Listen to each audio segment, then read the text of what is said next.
नंदगांव के कोने में एक पुरानी हवेली थी, बिल्कुल खामोश और डरावनी। लोगों में कहानियां मशहूर थीं, एक परिवार की जो एक भयानक आग में जलकर खाक हो गया था। अंधेरा होने के बाद कोई भी हवेली के पास जाने की हिम्मत नहीं करता था। कुछ लोग खिड़कियों में टिमटिमाती रोशनी देखने का दावा करते थे, तो कुछ लोग धीमी म्यूजिक सुनते थे। हवेली बर्बादी की निशानी थी। इसकी दीवारें बेलों से ढकी हुई थीं, खिड़कियां खाली आंखों जैसी थीं।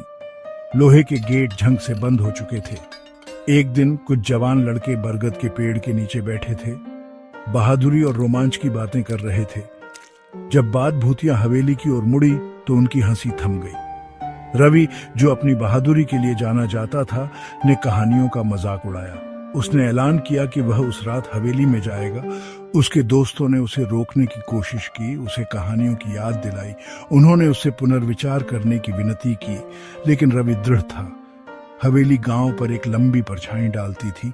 यह डर और रहस्य की परछाई थी। जैसे ही शाम ढली, रवि हवेली की ओर चल पड़ा। जैसे जैसे वह पास पहुंचता गया, हवा ठंडी होती गई, बच्चों की हंसी खामोशी में बदल गई। वह लोहे के भारी गेट के सामने खड़ा था, जो छूने में ठंडे थे। उसने उन्हें धक्का दिया, लेकिन वे हिले तक नहीं। उसने गेट पर चढ़ने का फैसला किया। उसने मुख्य द्वार तक अपना रास्ता खोज लिया। दरवाजा थोड़ा खुला था। यह खुलते ही चरमरा गया, मानो उसे अंदर बुला रहा हो। अंदर की हवा भारी और स्थिर थी। धूल और सड़न की गंध उसकी नाक में भर गई। उसने एक माचिस जलाई और चारों ओर देखा। हर कोने से मकड़ी के जाले लटके हुए थे। सफेद चादरों से ढका फर्नीचर भूतों का आभास देता था। रवि सावधानी से हवेली में घूमता रहा। हर कमरा पिछले कमरे की तरह उजाड़ और भयानक था। वह एक दालान में पहुंचा, जिसके अंत में एक दरवाजा था। दूसरों के विपरीत ये गहरे रंग की लकड़ी का बना था और पीतल का हैंडल था। उसने अपनी ओर एक अजीब सी खिंचाव महसूस की। दरवाजे के हैंडल पर हल्का सा लाल धब्बा था, जैसे खून का। वह झिझका, फिर हैंडल घुमाया। दरवाजा चुपचाप खुल गया। एक मंद रोशनी वाले कमरे का खुलासा हुआ। बीच में एक सफेद साड़ी में एक औरत खड़ी थी। वह खिड़की की ओर मुंह किए हुए थी। रवि का दिल जोर से धड़क रहा था। औरत धीरे धीरे मुड़ी। उसकी आंखें ठंडी रोशनी से भरी थीं। उसने उसकी ओर एक कदम बढ़ाया। हर कदम के साथ उसका रूप बदल रहा था। उसकी त्वचा और भी पीली, लगभग पारदर्शी हो गई। उसके होंठ एक भयानक मुस्कान में बदल गए। वह खूबसूरत महिला नहीं थी। वह कुछ और थी, कुछ राक्षसी।